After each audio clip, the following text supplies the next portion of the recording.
sidang pra-peradilan, Mas Hasto. Seperti apa, Mas? Apakah sudah siap dengan segala putusan yang nanti akan diputuskan?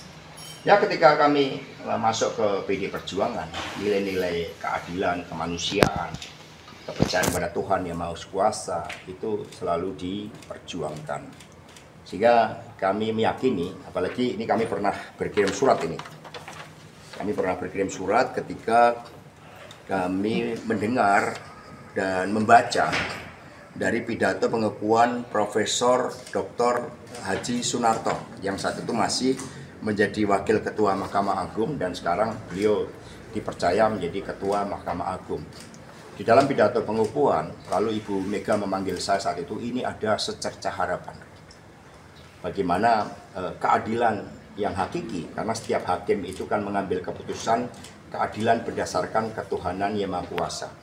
Profesor Sunarto menyampaikan bahwa setiap hakim itu harus menemukan keadilan yang hakiki, tidak hanya dilihat secara formal dan material, tetapi harus melihat dialektikanya, suasana kebatinannya, aspek-aspek kemanusiaannya, dan kemudian semua berdialektika sehingga dicarilah suatu kontemplasi hingga mendapatkan kebenaran yang hakiki. Maka kami tuliskan di sini di dalam surat kami saat itu atas arahan Bu Mega, beliau mengatakan tugas menjadi seorang hakim tidaklah mudah. Karena harus memiliki pemahaman mendalam pada nilai keadilan. Nilai keadilan bukan semata-mata berasal dari buku-buku ilmu hukum, akan tetapi dari pemahaman yang bersumber dari hati nurani yang paling dalam.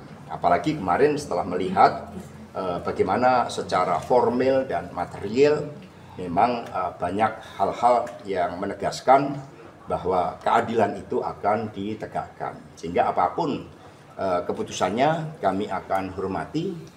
Kami percayakan sepenuhnya kepada hakim yang kami percaya akan mencari keadilan itu. Sebagai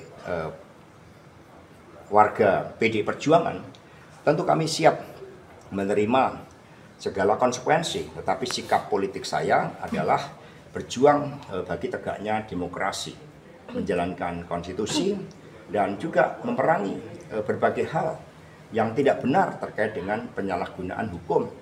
Dari fakta-fakta yang ditampilkan kan banyak kejadian-kejadian sehingga ada ahli yang kemudian menyimpulkan bahwa saya ini ditetapkan sebagai tersangka terlebih dahulu dan kemudian baru proses yang lain dilakukan. Banyak juga ada saksi intimidasi. Tetapi sekali lagi semuanya kami serahkan kepada keputusan hakim. Apapun keputusannya kami akan taati sepenuhnya. Ya, kami diajarkan untuk selalu optimis menghadapi tantangan-tantangan apapun.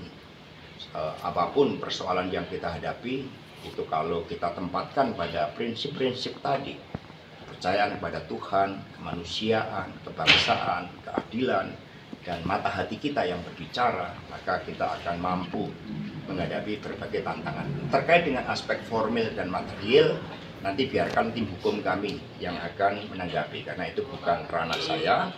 Dan kemudian partai tetap menjalankan tugas-tugas kepartaiannya, termasuk hari ini menyiapkan para kepala daerah agar mereka dapat bekerja dengan baik, melayani rakyat, membawa perubahan-perubahan khususnya di dalam mengatasi kemiskinan, menciptakan lapangan pekerjaan, memberikan fondasi pendidikan dan kesehatan yang lebih baik bagi masa depan.